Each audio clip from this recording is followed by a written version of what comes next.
पहले सांचौर क्षेत्र में किसान रबी खरीफ की फसल पर ही निर्भर थे, लेकिन अब युवा पीढ़ी नई नई तकनीक के कारण अनाज की खेती भी करना संभव हो गया है, जिसको लेकर रैपिड ऑर्गेनिक के चेयरमैन योगेश जोशी हमारे साथ मौजूद है, जो बताएंगे किस फॉर्मूले के आधार पर अनाज की खेती की जाती है और किसानों को कितने साल में कितना मुनाफा मिल सकता है। हमारे साथ योगेश जोशी मौजूद है। नमस्कार जी। यहाँ पर हमारे जी सक्षम किसान है अशोक जी, इनके फार्म हाउस पर हमने करीबन 1.5 हेक्टर के अंदर अनार की खेती करवाई है, जो जैविक तरीके से है और बिल्कुल ही जैविक तरीके से कराई, जिसके अंदर किसी प्रकार का रासायनिक पदार्थ वगैरह यूज नहीं किया गया है। और ये सक्षम किसान होने के बावजूद उन्होंने बहुत अच्छी तरह से पूरा करीबन यहाँ पर 1000 पौधों के करीब अनार के पौधे लगाए गए हैं। और इसके अंदर हमने ये ड्रिप जॉन डीरे कंपनी का जो ड्रिप लगाया गया है, इस ड्रिप के तहत यहाँ पर पूरी सिंचाई हो रही है इरिगेशन की। पानी कम है, हमारे क्षेत्र में पानी की कमी है, इसी कारण ये ड्रिप सक्सेसफुल है। और यहाँ पर कम से कम ये 2 साल 3 साल के अंदर अनार बड़ा हो जाता है और अनार के 2 साल में क्रॉप आनी शुरू हो जाती है। और फसल आने के बाद जब ये अनार बड़ा हो जाता है तो मार्केट वैल्यू इसकी बहुत अच्छी है और ऑर्गेनिक हो जाने के कारण या मार्केट में जैविक पदार्थ हो जाने के कारण अच्छे दामों में बिकता है। तो किसान को भी फायदा है और यहाँ के लोगों को भी फायदा है, पौष्टिक आहार मिलता है लोगों को। और ये जॉन डीरे कंपनी का जो ड्रिप है, ये एकदम सक्षम तरीके से खेत के अंदर पानी ले जाता है। तो ये हमारे किसान भी है, इनसे भी आप थोड़ा बात करके बता सकते हैं कि किस तरह से इनको फायदा मिला है और ये लगाने से इनको कितना बेनिफिट हुआ, क्योंकि ये जमीन पूरी बंजर थी, इन्होंने बंजर को पूरा मेहनत कर और पूरा इरिगेशन करके इस सिस्टम को पैदा किया है और अनार के पौधों को लगाया है। पहले हम ये जानना चाहेंगे, जब अनाज की खेती किसान को करनी चाहिए तो उनके पास कितनी जमीन होनी चाहिए और कितना बजट उसमें इन्वेस्ट हो सकता है? बेसिकली इसके अंदर करीबन 5 हेक्टर का गवर्नमेंट सब्सिडी है, 5 हेक्टर तक आपको सब्सिडी मिल जाएगी इसके अंदर। और मिनिमम जमीन तो आपकी जितनी भी होगी उसमें हो जाएगा एडजस्टमेंट। 5 हेक्टर की सब्सिडी 75 सब्सिडी है गवर्नमेंट की, 75,000 मतलब 75% सब्सिडी मिल जाती है। अगर बाय द वे 1 लाख का शेड लगता है तो मुकादर किसान को 25,000 रुपये भरने पड़ते हैं। और इसके अनार के ऊपर पर पौधे पर हेक्टर पर 22,000 की सब्सिडी है, जिसके अंदर अनार एक किसान को 4 रुपये मिलता है गवर्नमेंट की तरफ से।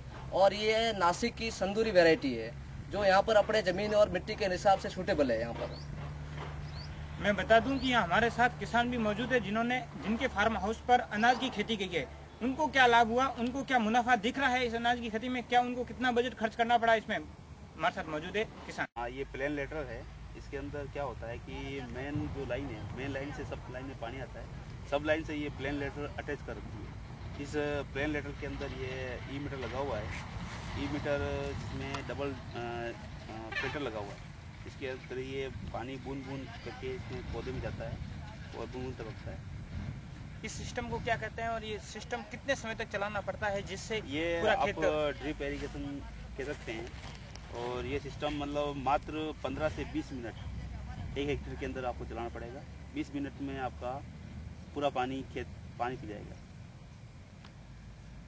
ये जैसे अनार की खेती की जाती है, उस अनार की खेती में कितना समय लग जाता है? अनार की खेती में क्या है कि 3 साल बाद इसमें क्रॉप आती है। तो इसमें क्या है कि जो फर्स्ट क्रॉप होती है वो फार्मर नहीं लेता है, क्योंकि फर्स्ट क्रॉप अगर वो लेगा तो उसमें क्रॉप ज़्यादा नहीं आएगी, तो इसलिए फर्स्ट क्रॉप को वो तोड़ देता है, ऐसे ही उसको मतलब उपयोग में नहीं लेता है। 3 साल बाद किसानों को पैदावार से कितनी आय हो सकती है? 3 साल बाद किसानों से प्रति हेक्टेयर कम से कम 20 से 25 लाख 30 लाख के करीब आय हो सकती है। किसानों ने कृषि वैज्ञानिकों के निर्देशानुसार 3-3 मीटर की दूरी पर पौधे लगाए। इजराइल की बूंद पद्धति के अनुसार इन पौधों को पानी दिया जा रहा है और ड्रिप सिस्टम के अनार के पौधे लगाने पर कृषि विभाग की ओर से 75% और अनार के पौधे खरीदने के लिए प्रति हेक्टर 22,000 रुपए की सब्सिडी भी सरकार उपलब्ध करवा रही है। किसानों के अनुसार अनाज का पौधा 3 साल बाद फल देना शुरू कर देगा। वर्तमान में भी अनार के पौधे हर पर फल लगते हैं, लेकिन पौधे को मजबूत करने के लिए कच्चे फल ही तोड़ दिए जाते हैं। ये आप जो हरियाली देख रहे हैं वो अनार के पौधों की खेती की हुई है। यह सांचौर क्षेत्र में एक निजी कंपनी काम कर रही है, जो रैपिड ऑर्गेनिक प्राइवेट लिमिटेड है, जो इस अनार की खेती का प्रचार करके किसानों को लाभान्वित करने की कोशिश कर रही है।